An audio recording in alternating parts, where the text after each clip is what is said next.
Breaking news చూస్తున్నారు.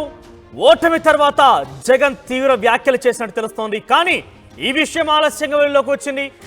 ఆ రోజు ఫలితాల తర్వాత, ఫలితాలు చూశాక ఓటమి తర్వాత హిమాలయాలకు వెళ్ళాలని అనుకున్నట్టుగా జగన్ తమ పార్టీ నేతలతో నట్టు తెలుస్తోంది. కానీ అక్కడ ఓటింగ్ శాతం 40% మంది జనం తమ వైపు ఉన్నట్టుగా గుర్తించిన తర్వాత, పూర్తి స్థాయి ఫలితాల తర్వాత ఆ విషయాన్ని విరమించుకున్నాను. కానీ ఆ రోజు ఓటమి ఫలితాలను తనను కలిసివేశాయి. సుమారుగా ఆ ఓటమి యొక్క ఆవేదనతో బయటపడడానికి సుమారుగా 2-3 రోజులు పట్టినట్టుగా జగన్మోహన్ రెడ్డి తమ పార్టీ నాయకులతో మాట్లాడక తెలుస్తోంది. ఈ విషయం ఆలస్యంగా వెళ్ళలోకి వచ్చింది. హిమాలయాలకు వెళ్ళాలనుకున్న జగన్ పార్టీ నేతలతో తన మనసులోని మాట పంచుకున్నారు. ఆలస్యంగా బయటకు వచ్చింది ఈ వ్యాఖ్యలకు సంబంధించిన అంశం. ఇక ఎన్నికల ఫలితాలు చూసి హిమాలయాలకు వెళ్ళాలనిపించింది.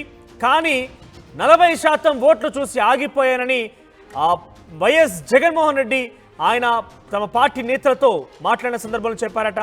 ఇక ఫలితాలు చూసిన తర్వాత దాని నుంచి బయటకు రావడానికి నాకు 2-3 రోజులు పట్టిందంటూ కూడా జగన్ వ్యాఖ్యానించారట.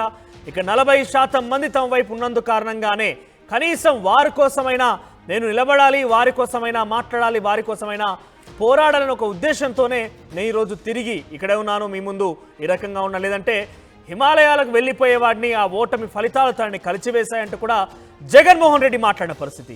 సో ఏదేమైనా కూడా జగన్ బహుశా ఊహించి ఉండరు, అందుకే ఇంతటి స్థాయి వ్యాఖ్యలు చేశారు. అసలు ఆంధ్రప్రదేశ్ రాష్ట్ర రాజకీయాల్లో ఆయన మరొక 5 ఏళ్ల పాటు పరిపాలించబోతున్నారు. సుమారుగా 175కి 175 అనే రకంగా వైనాట్ 175 అంటూ కూడా ఆయన ముందుకు వెళ్ళారు. కానీ వైనాట్ 175 కాస్త 11 సీట్లకు పరిమితమైందంటే ఎంతటి ఘోర పరాజయం, మరి ఎంతటి అవమానం అని గమనించాలి. సో ఈ నేపథ్యంలోనే జగన్మోహన్ రెడ్డి ఆ ఓటమి ఫలితాలకు సంబంధించి ఏదైతే ఆ రిజల్ట్స్ రోజు ఆ ఫలితాలు చూసిన వెంటనే హిమాలయాలకు వెళ్ళాలని ఆలోచించాను. కానీ 40% మంది జనాభా నా వెంట నడిచారు, నాకు ఓటు రూపంలో తమ ఓటు హక్కును వినియోగించుకున్నారు. కాబట్టి నాకు ఒక మ్యాండేట్ని ఇచ్చారు. కాబట్టి డెఫినెట్గా నేను ఉండక తప్పదిక ఆ ప్రజల కోసమైనా మాట్లాడే రకంగా ఉన్నాను. కానీ 2-3 రోజులు పట్టిన నాకు ఈ అంశం నుంచి బయటకు రావడానికి కూడా ఆయన నాయకులతో మాట్లాడి తెలుస్తోంది. కానీ ఈ అంశం చాలా ఆలస్యంగా వెళ్ళలోకి వచ్చింది. ఏదేమైనా కూడా జగన్మోహన్ రెడ్డి ఈ వ్యాఖ్యలు కనుక చూస్తే ఆయన ఓటమి ఎంత మేరకు దిగమింగుకోలేకపోయారు, డైజెస్ట్ చేసుకోలేకపోయారు అనేది చాలా స్పష్టంగా అర్థమవుతోంది. ఎస్ మాట్లాడడం ఇదే అంశానికి సంబంధించిన ప్రతినిధి రాజేష్ ఫోన్లో సిద్ధంగా ఉన్నారు. ఎస్ రాజేష్, రాజకీయాల్లో గెలుపోవటం అనేది చాలా సహజం. గెలుపు అనేది డెఫినెట్గా ప్రతిసారి ఉంటుందని లేదు, ఓటమి అనేది అది కంటిన్యూ అవుతుందని లేదు. కానీ జగన్మోహన్ రెడ్డి ఒక ఓటమిని జీర్ణించుకోలేకపోయాడు. మరీ ఇంత ఘోర పరాజయాన్ని బహుశా ఆయన ఎక్స్పెక్ట్ చేసి ఉండరు. కానీ హిమాలయాలకు వెళ్తానని ఏదైతే వాళ్ళ నాయకులతో మాట్లాడినట్టు ఒక అంశం ఉందో అది చాలా బిగ్గెస్ట్ మాట. పూర్తిగా రాజకీయాలకే స్వస్తి చెప్తారని దాదాపుగా అనుకునేటువంటి మాట. సో దీనికి సంబంధించి అప్డేట్స్ ఏంటి, ఎందుకు ఈ ఆ రకంగా మాట్లాడాల్సి వచ్చింది? ఎన్నికల ఫలితాల తర్వాత నేతలతో వరుస సమావేశాలు పెట్టిన సందర్భంగా జగన్ తనకు కలిసినటువంటి పార్టీలో సీనియర్ నేతలు, తనకు బాగా దగ్గర ఉండే నేతల్ని కలిసిన సందర్భంలో జగన్ ఈ వ్యాఖ్యలు చేసినట్టు తెలుస్తుంది. అయితే అవి దాదాపు 20 రోజుల ముందు చేసిన వ్యాఖ్యలు ఇప్పుడు బయటికి రావడంతో ఇది కొంత చర్చనీయాంశం అవుతుంది. రాజకీయాలకి సంబంధించిన అంశంలో జగన్ ఆంధ్రప్రదేశ్ లో కీలకంగా ఉన్నారు, రాష్ట్ర ముఖ్యమంత్రిగా పనిచేశారు. అయితే ఆయన ఫలితాలు చూసిన అంటే ఈ నెల 4వ తేదీన వచ్చిన ఫలితాలను చూసి షాక్ గురయ్యాను. ఈ ఫలితాలు అంటే ప్రజలకు ఇంత మంచి చేసినా ఇలాంటి రిజల్ట్ వచ్చింది ఏంటని ఆందోళన చెంది హిమాలయాలకు వెళ్ళిపోదామని ఒక మాట తన కలిసిన నేతల వద్ద ఆయన అన్నట్లుగా పార్టీ నేతలు చెబుతున్నారు. కొంత ఆలస్యంగా అయితే ఈ వ్యాఖ్యలు బయటకు వచ్చాయి. ఇంత మంచి పాలన చేసినా ప్రజలు ఇంత ఘోర ఓటమిని ఏ విధంగా ఇస్తారని ఒక ఆందోళనతో ఆయన ఈ మాటలు చెప్పినట్టుగా తెలుస్తుంది. అంతేకాదు పార్టీ సంబంధించిన అంశాల్లో ఫలితాలు చూసినప్పుడు తన మానసిక పరిస్థితి గురించి తన నేతల వద్ద చెబుతూ ఈ మాటలు అన్నట్టు తెలిసి ఇది చాలా పెద్ద వ్యాఖ్యగానే మనం చూడాలి. ఎందుకంటే 5 ఏళ్ల ముఖ్యమంత్రిగా పనిచేసిన వ్యక్తి 175 గట్టిగా కొడతామని చెప్పినటువంటి మాజీ ముఖ్యమంత్రి జగన్ ఈ వ్యాఖ్యలు అనేవి చేయడం రాజకీయం కొంత దుమారం రేపుతుందని చెప్పుకోవచ్చు. అయితే ప్రజలు 40% ఓట్ షేర్ వచ్చాయని తెలిసి ఈ వెనక్కి అంటే హిమాలయాలకు వెళ్ళడం లేకపోతే ఇలాంటి వ్యాఖ్యలు చేయడం సరికాదు. ప్రజలకి మనం అండగా నిలబడాల్సిన అవసరం ఉందని, తర్వాత తనకు తానే సమయించుకుని నిలబడ్డానని కూడా జగన్ తన కలిసిన నేతలతో అప్పట్లో చెప్పినట్టు తెలుస్తుంది. అంతేకాదు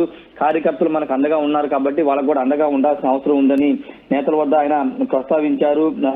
అంటే అంటే ఇంకో ముఖ్యమైన విషయం ఏంటంటే ఫలితాలు అంటే ఎన్నికల ఫలితాలకు ముందు చాలా సర్వేలు ఆరామస్థాన్ సర్వే కానీ మిగతా సర్వే కొన్ని జగన్ సపోర్ట్ చేశాయి. అంతేకాదు ఆయన చేసుకున్నటువంటి ఇంటర్నల్ సర్వేలు కూడా దాదాపు 120 నుంచి 140 స్థానాలు వస్తాయని చెప్పారు. అందుకే నేను కాన్ఫిడెంట్ గా ఉన్నాను, కానీ ఇలాంటి ఫలితాలు ఊహించలేదని కూడా నేతల వద్ద జగన్ చెప్పినట్టు తెలుస్తుంది. ప్రస్తుతానికి అప్పుడు అంటే ఆ ఫలితాలు చూసి నాకే ఇలాంటి పరిస్థితి ఉంటే కార్యకర్తల పరిస్థితి ఇంకా ఏ విధంగా ఉంటుందో అర్థం చేసుకోగలను. కాబట్టి కార్యకర్తలకి అండగా ఉండాలని కూడా నేతలతో గతంలో కలిసినప్పుడు చెప్పినట్టుగా తెలుస్తుంది. అంతేకాదు కార్యకర్తలు నిలుపుకోవాల్సిన అవసరం ఉంది. 40% ఓట్లు ఇచ్చారు కాబట్టి ఆ ఓటు షేర్ ని ఆ ప్రజలు మనకు అండగా ఉన్నారు కాబట్టి వాళ్ళ తరపున నిలబడాల్సిన అవసరం ఉందని నేతలతో జగన్ మాట్లాడుతున్న సందర్భం చేసిన వ్యాఖ్యలు. అయితే ఇది కొంత ఆలస్యంగా వచ్చినప్పటికీ ఇప్పుడు హిమాలయాలకు వెళ్ళడం అనేది ఋషులు మునులు లేదంటే చాలా జీవితం మీద విరక్తి చెందిన వాళ్ళు ఇక మిగతా జీవితాన్ని మొత్తం కూడా శేష జీవితాన్ని అక్కడ గడిపేందుకు వెళ్తుంటారు. ఇక అంటే కొంత ఇబ్బంది పడి నెగిటివ్గా ఉన్నటువంటి వైబ్స్తోనే హిమాలయాలకు వెళ్ళి అక్కడ ప్రశాంతమైన జీవితం గడపవచ్చు అని ఒక పూర్తి స్థాయిలో అక్కడ వెళ్ళిపోతూ ఉంటారు. సో జగన్మోహన్ రెడ్డి పూర్తిగా రాజకీయాలకు బహుశా రిజల్ట్స్ చూసినాక స్వస్థ చెప్పాలనుకున్నారా? ఆ ఉద్దేశంతో ఈ మాటలు మాట్లాడారా? అవును, ఎందుకంటే ఫలితాలు అలా ఊహించలేదు. ఫలితాలు ఖచ్చితంగా గెలుస్తామని సర్వేలు చెప్పాయి, కానీ ప్రజల నుంచి స్పందన చూశారు. సభలకి భారీగా జనం వచ్చారు, మంచి చేశారు, పథకాల ప్రతి ఇంటికి మేలు చేశామని చెప్పారు. కాబట్టి ఖచ్చితంగా ఫలితాలు వన్ సైడ్ గా వస్తాయి. వైసీపీ మరోసారి గెలుస్తుంది, అధికారంలోకి వస్తామని చాలా బలంగా జగన్ నమ్మారు. కానీ అనూహ్యంగా కేవలం 111 స్థానాలు మాత్రమే పరిమితం కావడంతో ఆయన ఊహించలే ఫలితాలు రావడంతో అది కొంత ఘోర ఓటమి. కాబట్టి దాని ద్వారా ప్రజలకు ఏమవ్వాలి వెళ్ళాలి అనే ఇదితోనే ఆయన హిమాలయాలకు వెళ్ళిపోతే పోతుంది అనే మాట వాడినట్టు తెలుస్తుంది. హిమాలయాలకు వెళ్ళిపోతే ఈ ఫలితాలు తనని బాగా బాధ కలిగించాయి కాబట్టి హిమాలయాలకు వెళ్ళిపోతానే మాట వాడారు. ఒక వైరాగ్యంతో ఈ మాట మాట్లాడినట్టు మనం అర్థం చేసుకోవాల్సిన అవసరం ఉంది. ఎందుకంటే ఆ స్థాయి నుంచి 151 స్థానాల నుంచి 11 స్థానాలు పడిపోవడం అనేది నిజంగా దేశ రాజకీయాలు చాలా తక్కువ సార్లు జరుగుతుంది. తమిళనాడులో గతంలో 90 దశకంలో జరిగిన పరిణామాలు అప్పుడు. కానీ ఇప్పుడు 2020 దశకంలో కూడా ఈ స్థాయిలో 151 స్థానాలు ఒక మ్యాండేట్ ఇచ్చిన తర్వాత 11 స్థానాలు పడిపోవడం అనేది ప్రజల నుంచి వచ్చినటువంటి తీర్పు ఖచ్చితంగా షాక్ గురి చేసింది. కాబట్టి జగన్ వ్యాఖ్యలు చేసినట్టు తెలుస్తుంది. అయితే తర్వాత తేరుకుని ప్రజలు 40% ఓట్ షేర్ మనకి 40% వరకు ఓట్లు వేశారు కాబట్టి ఆ ఓట్ షేర్ నిలబెట్టుకోవాలి, వాళ్ళకి అండగా ఉండాలని కూడా నేతల వద్ద ప్రస్తావించారు. ప్రస్తుతం ఈ వ్యాఖ్యలు అనేవి జగన్ గతంలో చేసిన వ్యాఖ్యలు ఇప్పుడు బయటికి రావడంతో ఈ వ్యాఖ్యలు అనేవి అటు సోషల్ మీడియాలో రాజకీయంగా పెద్ద ఎత్తున చర్చ జరుగుతుంది, దుమారం కూడా రేగుతుంది. అయితే వైసీపీ నేతలు దీని మీద ఏ విధంగా స్పందిస్తారో చూడాల్సిన అవసరం ఉంది. ఎందుకంటే పార్టీని వదిలేసి హిమాలయాలకు వెళ్ళిపోవాలనుకున్నప్పుడు అలాంటిది ఆ స్థాయి వరకు ఆయన మైండ్ సెట్ వెళ్ళిపోయిన నేపథ్యంలో ఇక దిగువ కార్యకర్తల స్థాయి ఏ విధంగా ఉంటుందో మనం అర్థం చేసుకోవాలి. కాబట్టి ప్రస్తుతానికైతే ఈ వ్యాఖ్యలు అయితే రాజకీయంగా కొంత దుమారం రేపుతున్నాయి మనొచ్చు. రైట్ రాజేష్, ఓవరాల్గా రాజకీయాలకు జగన్ గుడ్ బై.